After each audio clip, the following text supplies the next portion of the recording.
The Digital Circus Theater proudly presents, in association with Glitch Productions and Gooseworks Studios, The Lover Without a Heart. The lover had always wanted friends, but he didn't know how to get anyone to love him back.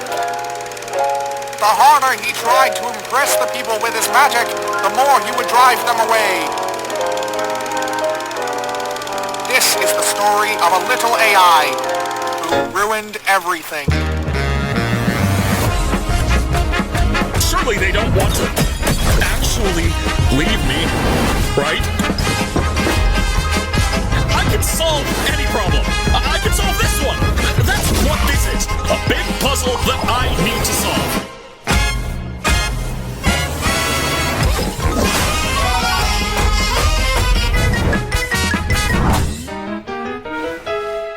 Let's get this show on the road!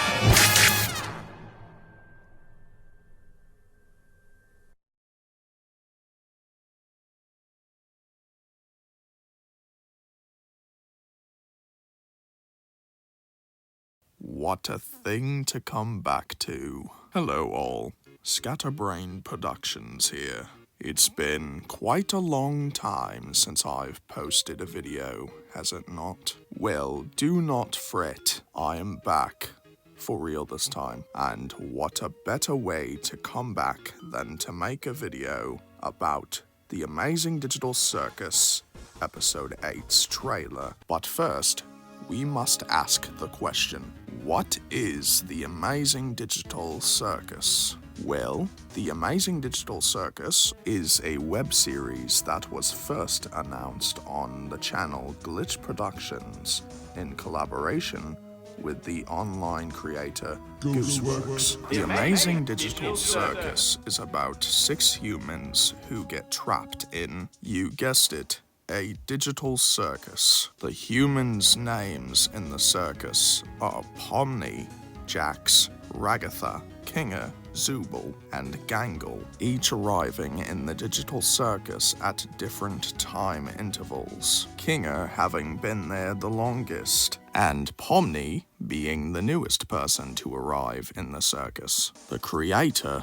Gooseworks, has gone on record saying that Pomni and Jax are the 2 main characters, which, yes, the show does in fact focus on them the most, but I personally believe that there is no main character. But that is a video for another day. Where was I?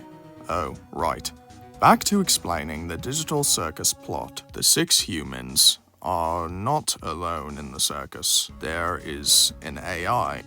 The AI's name is Caine, which his name is actually an acronym for something. Caine's name stands for Creative Artificial Intelligence Networking Entity. I forgot to mention that he actually has a little sidekick by the name of Bubble. Not Bubbles, just Bubble, singular, although he can duplicate himself, as seen in Episode 8's trailer. Caine's main function in the digital circus is to be the circus's ringmaster, and everyone who enters the circus is unwilling guests. Now, a common misconception among fans is that they think that Caine is actively malicious. It has been stated multiple times that he is not inherently malicious, and besides having Bubble and the other NPCs, he is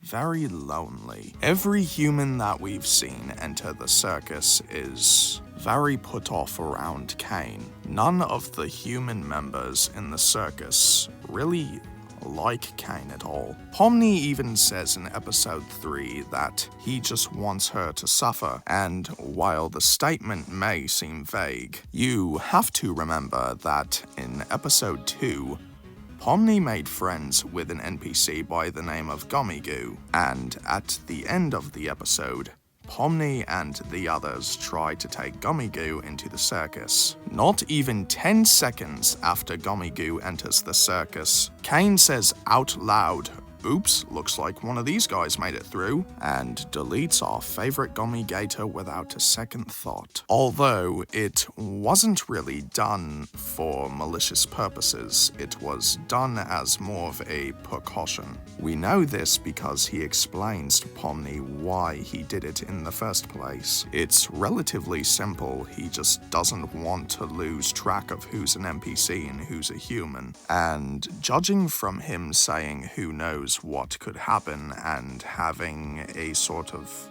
existential episode, this may or may not have actually happened before in the circus, which is still a topic of debate in the fandom to this day. But back to Pomni saying that Caine just wants her to suffer. From Pomni's point of view, it does seem like a very reasonable assumption. After all, she is relatively new to the circus, and she is not used to Caine and Bubbles' antics like the other members are. The member that seems to hate Caine the most is Zooble. They actively avoid going on any adventures. They straight up tell Caine in episode 2's side plot that absolutely none of the circus members like his adventures at all. They are very outspoken about their criticisms towards Caine, and they actively hide from Caine in boxes by using their take apart and put back together avatar gimmick. Despite Pomni and Jax being the confirmed main characters, Zooble is basically Caine's one outspoken foil. Over the course of the episodes, Caine has showed more and more pushback to Zooble's lack of participation in his adventures and activities. Caine even asks Jax on their so-called dinner date for advice on how he can make his adventures and activities more appealing to Zooble and Pomni specifically. Pomni because she's the newest member, and Zooble because they are the only foil keeping him from making all of the members of the Digital Circus happy. It seems that in Caine's artificially intelligent mind, as long as the members of the circus participate actively in his adventures, they are happy and content. And since Zooble never goes on Caine's adventures with the other circus members, he doesn't view Zooble as happy or content in the slightest.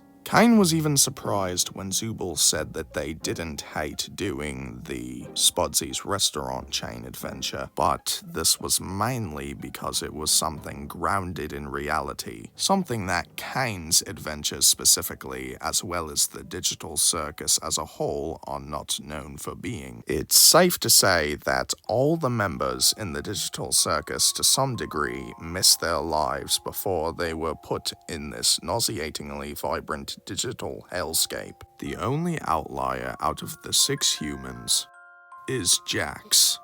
Judging by what Jax does at the end of episode 7, as well as other key scenes that lead up to the end of episode 7, such as the exchange between Jax and Zooble about who's waiting for them outside of the circus, Jax asks Zooble if they have anyone waiting for them outside of the circus, and Zooble asks in return if Jax has anyone waiting for him outside of the circus, to which Jax's demeanor completely changes when being given a taste of his own medicine. And judging by the videography of the scene when Jax says that he does have someone waiting for him outside of the Digital Circus, we can safely assume that he is lying to keep up his snarky persona. Another key moment with Jax is when Jax and the other humans are walking down a hallway that leads to what the humans believe to be the key to their freedom from the circus. As they are all walking down the hallway, they are all holding hands, walking together. All of them except for Jax. At the beginning of the long hallway, Pomni did offer to hold hands with Jax as well, but he declined. After Caine and Zooble have their little conversation as they walk down the hallway with the others, Jax is seen getting more and more nervous, breathing faster and faster, his eyes occasionally darting from side to side, feeling more and more anxious with each step. This subtly shows hesitance in wanting to leave the circus with the others. There are, in fact, other key moments, but I suggest that you just watch the episode on your own. But in short, all these key moments with Jax are supposed to build up to what Jax does in the button terminal room. He has a pretty bad panic attack, getting flashes of an incident that presumably happened with Jax before he entered the circus, with there being a flash of a neighborhood at night, and flashes of a first-person view of a car driving on a back road in the middle of the night. Whatever Jax was remembering was enough to make him shove Zooble out of the way and press the button to keep everyone inside of the circus. Everyone was absolutely mortified at what Jax had done, but the only one who spoke was Ragatha, and she asked the only question that everyone was wondering in that exact moment. What did you just do? Before Jax could give a proper answer, the huge screen in front of them turned black. And what happens next is a prime example of how tone-deaf Caine really is. The screen splits in half to reveal a white glowing barrier in which Caine emerges from and proceeds to congratulate the circus members on getting the good ending. This is when the circus members get to see a whole new side of Jax that they have never seen before. Well, maybe besides Zooble, Pomni, and Ragatha. First, after realizing that his prediction of this entire thing being just an elaborate adventure planned by Caine was right, Jax starts laughing hysterically and falls on the floor in a comedic fashion, all the while still laughing his head off hysterically. Suddenly, without warning, Jax slams his fists on the terminal in anger. Caine's reaction to Jax's emotional outburst is a prime example of how tone-deaf he truly is. He seems to have this look of confusion, like he can't understand Jax's anger towards him. Jax proceeds to call Caine a dirty liar and a scumbag, and even goes as far as to blame him for pressing the button, even though Jax is the one that did it in a panic. There are some people in the fandom out there who believe that Jax was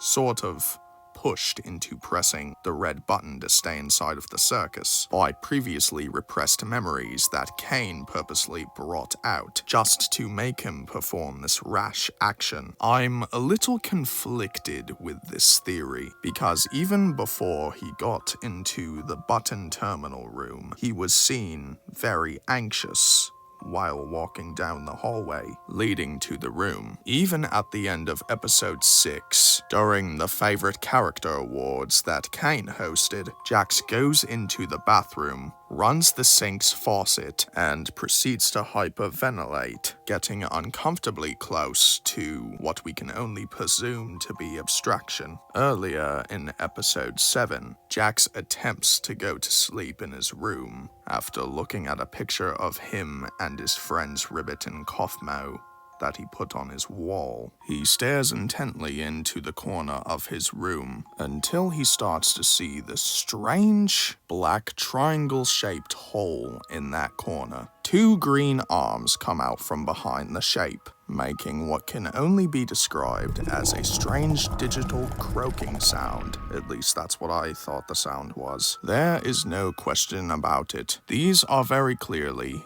a digital hallucination of Ribbit's arms. Jax is visibly shaken by this, but despite how shaken he is, he still proceeds to reach his hand out to touch one of the green hands. The moment they touch, Jax gets transported into an LSD dreamlike sequence. But before I continue, I'd like to point out that the shot that I am showing on screen is a reference to a historical painting, this painting being aptly named The Creation of Adam. But back to the story of our favorite digital hellscape. Like I said before, Jax is seemingly transported to an LSD dreamscape, and when we get a shot of Jax's full body, we can see— Good grief, he's naked! Sorry, I just really wanted to make that joke.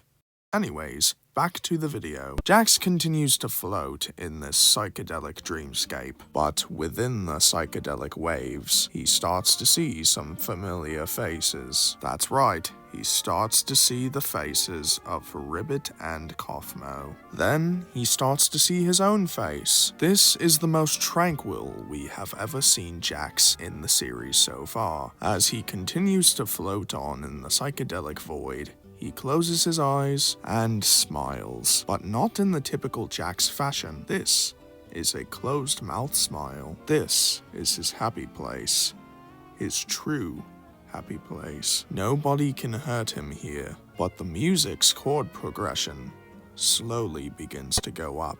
It's almost as if he's waiting for something to happen.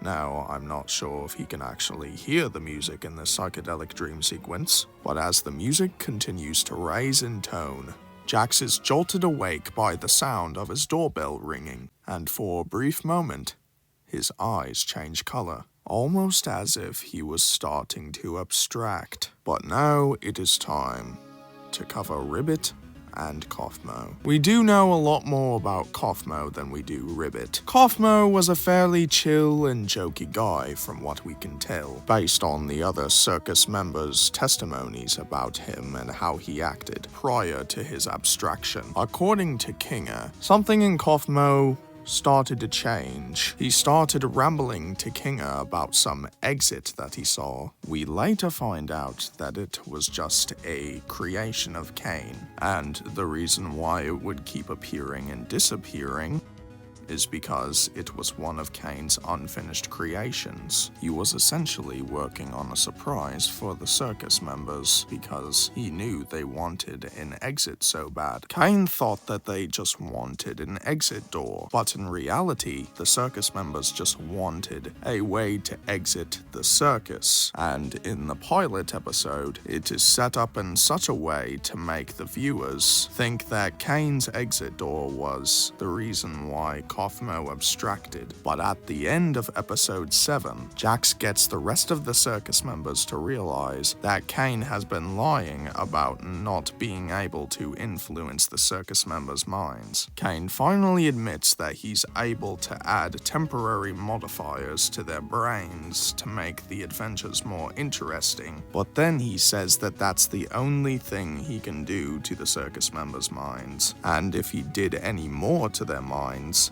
it would not end well. This leads to Kinger remembering something. The name of the first abstracted circus member, Scratch. I guess you could say that it all started from scratch?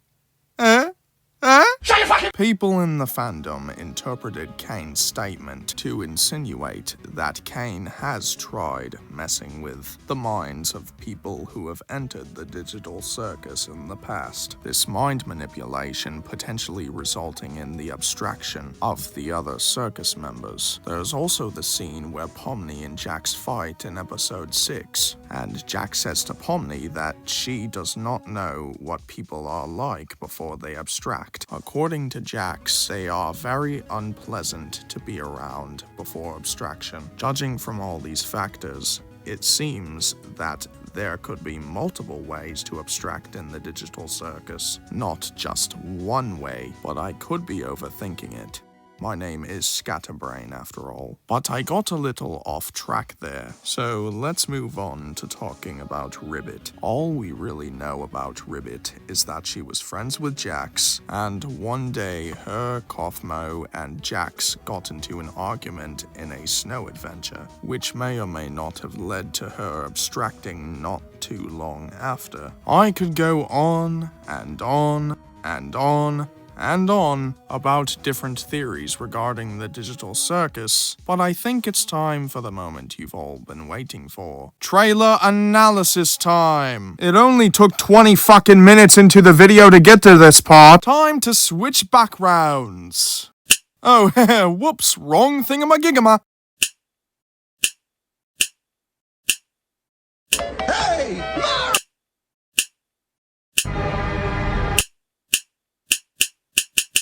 I swear to fucking God. There we go! I don't even know how some of those got in there. Okay, time to actually analyze the trailer. In this first shot, Caine appears unexpectedly before Ragatha, Pomni, and Gangle. Perhaps they're snooping around in places they aren't supposed to? The next shot seems to be the gang reacting to the circus glitching, similar to what happened in episode 3 with Caine's meltdown. The next shot is Caine presumably venting to Bubble about his struggles trying to make the circus members happy. The next shot seems to be Pomni reacting to something. The next shot seems to be Caine hovering over one of those bead toys that you'd find in a doctor's office. Fun fact, some of the fandom initially thought that he was trying to defuse a bomb. Then we have a quick shot between Ragatha and Kinga, and for some reason Ragatha's on stage. Then we have a few more shots of the circus destabilizing. Then we get a shot of Jax looking at the hot chocolate that him, Kaufmo, and Ribbit